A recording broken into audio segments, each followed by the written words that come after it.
Folks, it's Matthew, your friendly neighborhood technician, making an update video for you. If you've been following me for about the past year or so, you'll know that I've got this Toyota 4Runner that is just a mess of a job.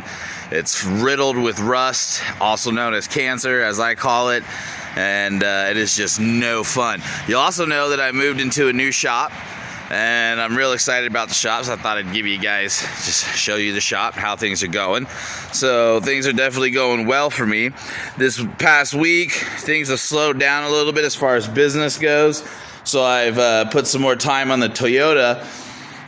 Business is going great out here in this new community.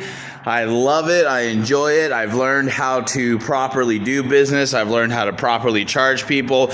And most importantly, I've learned how to tell people no. If anybody questions my prices, if they question my ability, you know, the main thing is I can't afford that. Can you lower the price? And so the instant answer is no. I cannot lower my prices, and that has brought about a new type of business for me. Yes, I have definitely lost some business, but I've also gained some business, and it's amazing and extremely awesome, rewarding and fulfilling, working for people that pay me, that can pay me, and my efficiency has definitely come up. The amount of time it takes jobs has come down. My professionalism has come up, and here pretty soon I will have this whole shop cleaned out where I'll have this bay open. I still got a bunch of stuff I got to get cleaned out over here and whatnot and get this bay open. But as you can see, I've got the back bays open back there. I can literally fit either that huge, large F-250 or 2 cars there. I can fit anywhere between 2 or 3 cars in this whole bay right now. So that's awesome. So anyway, so the Toyota 4Runner rust restoration job. We are on the downhill side of it. The engine I have finished completely rebuilding. I am still questioning as to whether or not I'm going to consider suggesting to the owner to replace the engine mounts, as they are kind of part of the cancer problem. Technically, they're not broken, they're not bad, the rubber is still good, but as you can see, they're just riddled with rust and all that other stuff. I also am contemplating about maybe I do need to remove these ports right here. That one is not as bad as this one is. Look at that one. Let me find it for you. Yeah, see, that one is just completely corroded to the point of you can just, you see, you can run your finger across it and just tear it up. We have decided to go ahead and buy a new transmission cross member where the transmission mount bolts to. Now the transmission mount is in good shape, but the bolts holding it to the original cross member, of course, again, they all broke, which that's the story on this Toyota. Everything has broken on this Toyota, from transmission bolts to engine bolts to oil pan bolts. I mean, you name it. Anything that I've taken apart has pretty much broken apart. These are cross-member frame supports, and I'm not so sure these are going to be worth salvaging. They're pretty corroded and messed up, and again, it's not just the finish that's corroded, it's the actual metal itself. The integrity of the metal has been compromised. So, but as you can see, got a new cross member there, so we will be putting that in. I did install the transmission in the transfer case in preparation to install the engine and send it on out, but then the owner had suggested that when I was finished with it, he was going to have the frame and everything sandblasted, and I thought we might as well sandblast it now while there's no drivetrain in it, so that way the company that's going to sandblast it can get in here. Now, I keep saying sandblasting, and actually what's going to be done to this vehicle is it's going to be dry ice blasted. So, which I think I've never really even heard of dry ice blasting. I've never seen it done before, but it seems to be a little bit cheaper alternative than sandblasting. And not only is it going to get dry ice blasted, it's also going to be coated and all that other good stuff. So we'll definitely see what happens. But let's take a look at it in here as to why we're doing this. This is the front differential, because obviously it's a 4x4, and as you can see, it is just riddled with rust and corrosion. So hopefully this dry ice blasting gets all that off and makes it to where it can be sealed again. Again, there is a bunch of rust and corrosion and all that other stuff. Look at these. These are the mounts for control arms and whatnot. So I hope to see all of this rust and corrosion to a certain extent removed and resealed. And so hopefully we can get this engine compartment cleaned up real well. We've got stuff like that. I'm not even going to attempt to take that apart unless the owner asks me to. Then I'll take it apart and replace it. But yeah, that's supposed to be apart with nuts and bolts and all that other stuff. And as you can see, due to the amount of rust and corrosion, it's all just grown together. And so this is what is made working on this vehicle. This is what has turned what was supposed to be a simple transmission R&R into a major job, because the transmission was rusted and basically growed to the engine. We had to cut the bolt heads off of the transmission bolts, and some of them broke coming out, and we had to drill and tap transmission bolts out of engine blocks and all that other stuff, and so that was no fun. So then if you go into here, you can see more rust and corrosion. I mean, the front shocks, coilover springs, that's just a mess. And that's a mess. And again, the rust, it just gets worse and worse the farther you go back. No matter where you look on this rig, there is just rust and corrosion. So let's go underneath it and take a look. And when I get it back, I'll make another video. I had to move that transmission. I'll make another video so we can see what the after product looks like. And who knows, maybe you guys might want to consider dry ice blasting. Oh man, that's the body right there. That's not even the frame. I would hate to be the one to try to get that bolt out right there, because I know the story of how the bolts work. So again, as you can see, the rust and the corrosion, aka cancer, just has infected this whole vehicle.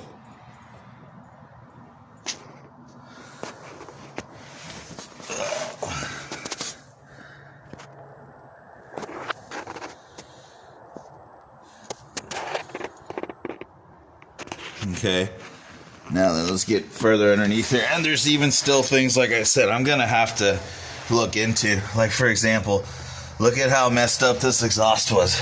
And the exhaust had to come apart so we could get the transmission out. And when the time comes to reinstall everything, actually, see, like that right there, I'm not so sure that's actually going to bolt back together the way it's supposed to. So we could end up in a position where the owner's going to end up having to buy some new exhaust pieces as well. I've already bought new exhaust manifolds, and I've bought a new crossover pipe with the catalytic converter and all that other stuff, but this is probably not going to, honestly, this is not going to be good to bolt back together. So once I get this vehicle back, this will be other stuff that we'll need to continue to evaluate and figure out what we're going to do with it.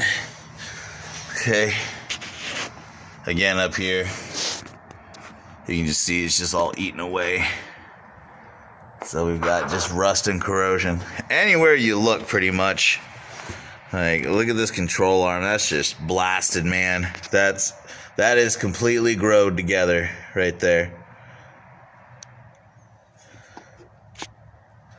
One, yeah. Yeah, and yep, look at that. See, you just run your finger over it and it just comes apart. So in the rear end is just as worse. And again, we've got more rust and corrosion here, all over the gas tank. But yeah, the rear end is actually just as worse. And I hadn't peeked at the rear end too much until we started getting into some of this stuff and talking about having it sent out to be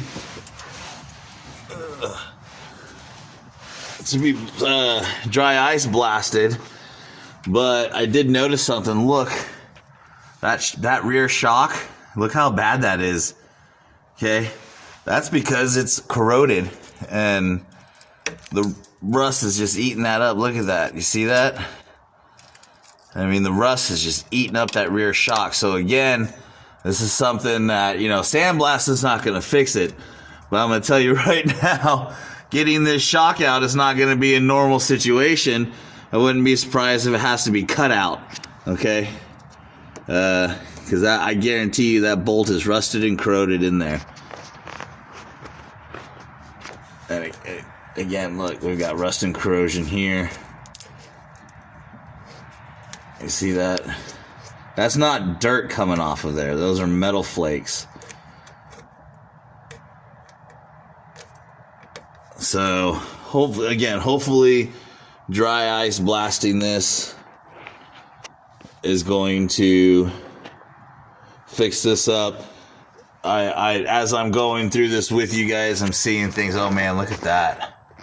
As I'm going through this, I'm seeing things that I'm going to have to talk to the owner about and ask him, hey, do you want to go ahead and put on a new set of shocks? Do you want to, you know, stuff like that. I wonder what this shock looks like over here. So there you go, guys. This is, and I'll tell you something, I have learned my lesson. The next time I peek my head underneath a vehicle like this, and I see it that looks like this, I will absolutely not touch it. I will do everything I can to talk the person out of doing the job instead of getting involved with such a thing.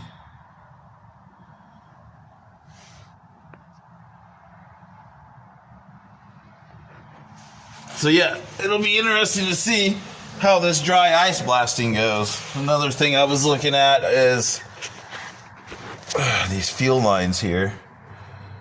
But right now, technically they're not broken, even though there's hardly anything left of them.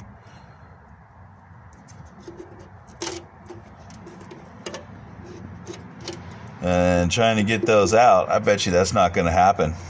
I bet you won't get those out without stripping that off completely and just completely destroying it. So the only way it's possible, the only way to fix that is to replace the fuel lines along with the whole system. So yeah. Oh, look at that front differential right there. It's just eating away. Just completely eaten away. So yeah, again, we'll see what the dry ice company does. I'm not going to mention them to you just yet. I want to see what type of job they do, and if they do an amazing job, then I'll definitely let you know who has done it. And I'll be curious to see what they say once they see this. Look, those are bolts that I have to drill out. If I want. So this is where the cross member goes across right here for the transmission. This is where the supports go. So I'm going to have to take the time to drill those supports out and re-tap those holes and get those supports back in. Same over here. Same thing over here. I'll have to drill that out. And again, I'm going to have to figure out how to do that without destroying the frame and doing stuff like that. So this is a major project, major deal here in trying to revive this vehicle. So, well, hey guys, thanks for coming out and hanging with me, checking out the progress on the Toyota. Like I said, we've got a beautiful transmission ready to go back in and all that other good stuff. And I've got an engine that I am super proud of. Everything is pretty much brand new in there. The camshafts have been restored. to look like they're brand new again. I did that by soaking them in chemicals and pulling the varnish out of them. And yeah, those are not new camshafts. Those are camshafts that I have restored. The cam caps are not new. I've restored them through a chemical soak and then wrapping them in saran wrap, soaking them in oil first and then wrapping them in basically in plastic wrap and letting them sit and soak in oil so that way the oil gets back into all the pores. The exhaust gears are new. Everything with the VVT is new, minus the actual gear itself. I restored these. Chains are new. All the timing, all that is new. Resealed the timing cover. New water pump. I've got a brand new oil pan. I've resealed what's known as the secondary oil pan, which is this piece right here. And I've got a brand new oil pan to go ahead and put on there. So if we can get this frame in shape and get everything else in shape to get this stuff installed, we'll be in good shape and we'll be good to go from there. So, all right, folks. Well, Happy New Year. Look for more videos to come. I'm definitely going to be keeping the YouTube channel going as cars come in and I have time to make videos on them, depending upon if it's something simple or something difficult, all that other good stuff. A few things have changed here. Like I said, as I charge people legitimate prices, they do expect their vehicles to be out in however many hours I quote them that I'll have it done and all that other good stuff. So thanks everybody for your support. Don't forget to like and subscribe. Also, shoot me a comment in the comment sections. I enjoy conversing with you guys.